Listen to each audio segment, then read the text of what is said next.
This is a crazy ass title, guys. Look at this title. I've never in my life seen a title like this. And you're seeing me see this type of title for the first time live on a live stream. I have never seen a title like this, and this is some Politico. This is not some pro-Russia, anti-EU website.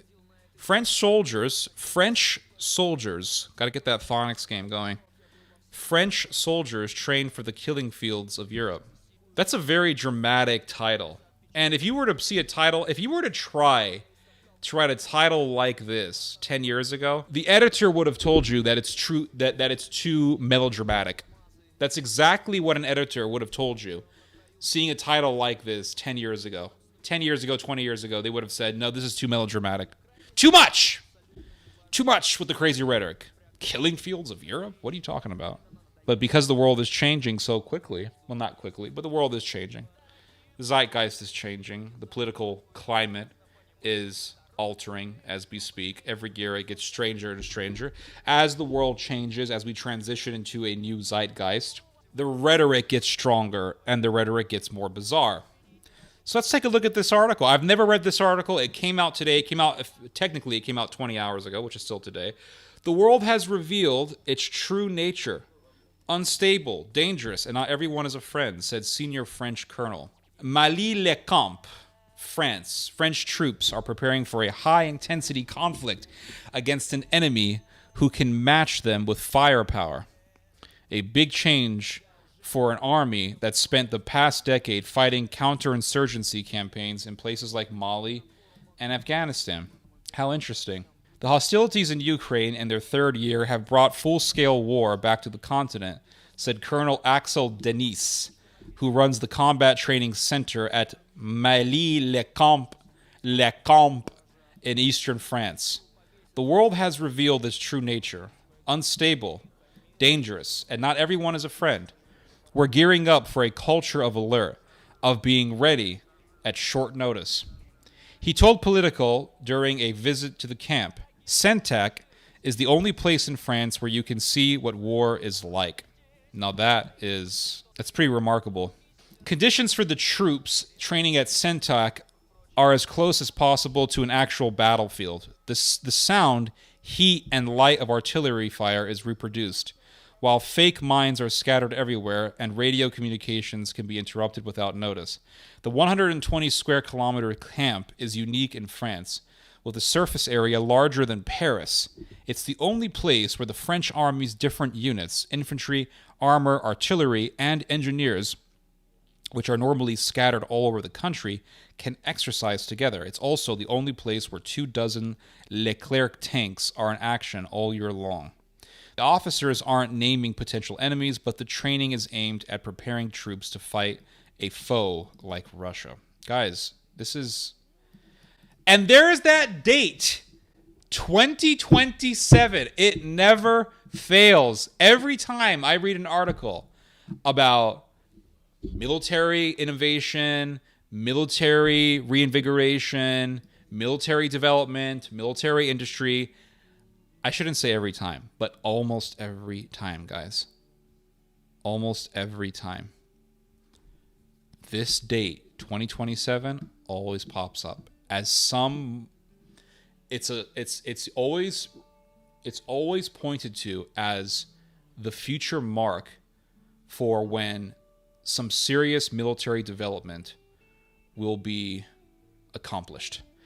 After decades of military operations in Africa, I got ahead of myself there, France is increasingly focusing on Europe's eastern flank, and its armed forces need to be credible, Army General Pierre Schill said on January.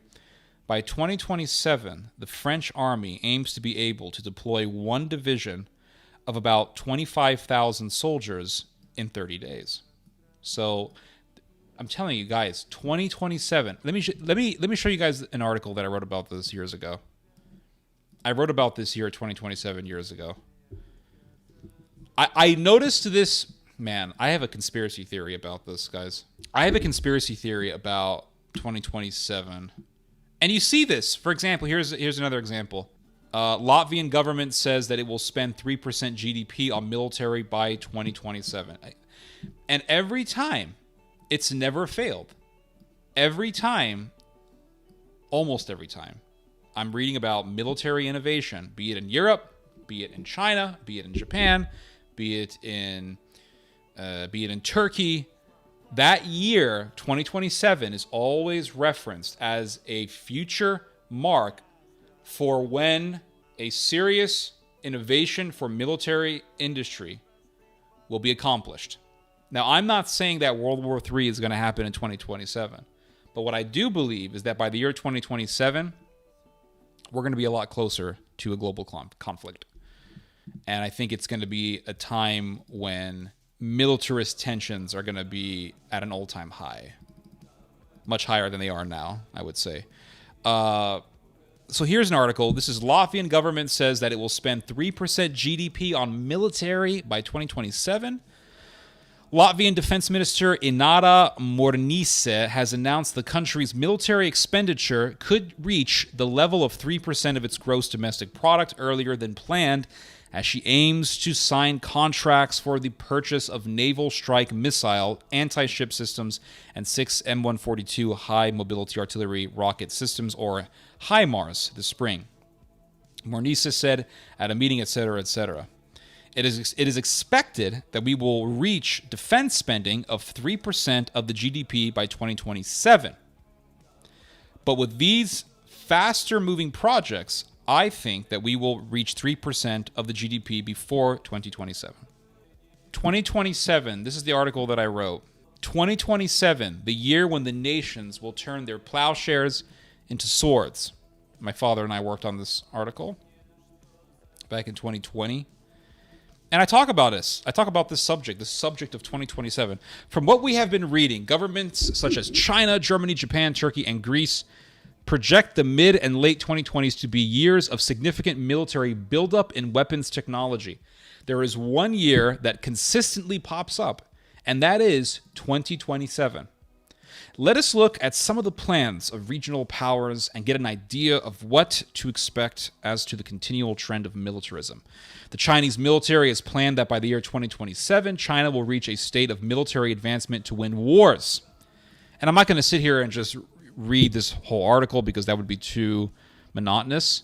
The dream of a military with the capacity for war is being expressed by the German army's highest office, Alfons Mayes, a lieutenant general of the Bundeswehr and the army inspector, the highest military superior of the army branch of the German armed forces, declared in a speech in November of 2020 that German troops must be assertive, ready for war, and capable of winning. It says here that this speech was said as the European Union is undergoing a policy of military strength, etc., etc. So Kramp-Karrenbauer, Germany's Minister of Defense, states that the development of these technologies promotes European independence. So the Europeans have been talking a lot about military innovation being done at a level where they can be, where the Europeans can be independent of NATO. That's the goal. So the Germans want to be independent of the United States. And in order to do that, they have to be independent when it comes to defense industrialization and military technology. Yeah, so it goes on to say the term that is key here is European independence, for it denotes a desire to no longer need America when it comes to security. It also signifies that when these German officials speak of Europe, they most certainly do so with a focus specifically on Germany, since it is indeed Germany that is the powerhouse of the European Union and the most powerful economy within the bloc. And you're seeing this intensifying. We've been seeing this with the revival of Donald Trump. I mean, Donald Trump was always a big name, right? He was always in the heads of the media, rent-free. Always a big part of the media, even when he lost in 2020. And Donald Trump is running, and Donald Trump has been basically going back to the same sort of rhetoric that he was doing back in 2015 when he talked about how America should just be more focused on America, and the Europeans. Oh, this music is too loud. That the Europeans should not be so reliant on the United States. That we cannot really focus on European security. We have to focus on America's problems. And Donald Trump is recoursing back to that very sort of rhetoric. And in fact, I would say, and I think this is quite obvious, that Donald Trump has intensified his rhetoric from 2016, 2015, because now he has said that if a European ally is attacked by Russia and they're not paying what they owe NATO for security, the United States should not help that country. This is what Trump said. In fact, Trump went so far as to argue that that they deserve to be attacked, and that they deserve no sympathy, and that Russia basically has the right to attack such a European ally. Now, conservatives will come out, and they've probably already come out to say this, but conservatives will come out and say things like, well, he was just referring to the European countries that aren't paying 2% of their GDP for defense, which is what NATO demands. Regardless of that fact, such rhetoric gives the Germans and the other Europeans the green light to come out and say, we cannot trust America. We cannot be reliant on the United States anymore. We have to be more focused on Europe. And I talked about this in last week's live stream. I talked about how Ursula von der Leyen recently stated that we should just focus on Europe. We should focus more on Europe. And so while America is moving more and more towards the idea of America first, the Europeans are starting to move towards the idea of Europe first. And very soon, and not very soon, but eventually you're going to be hearing Germany first. Eventually you're going to be hearing Deutschland über alles, Deutschland, Deutschland, über der Welt, something like that.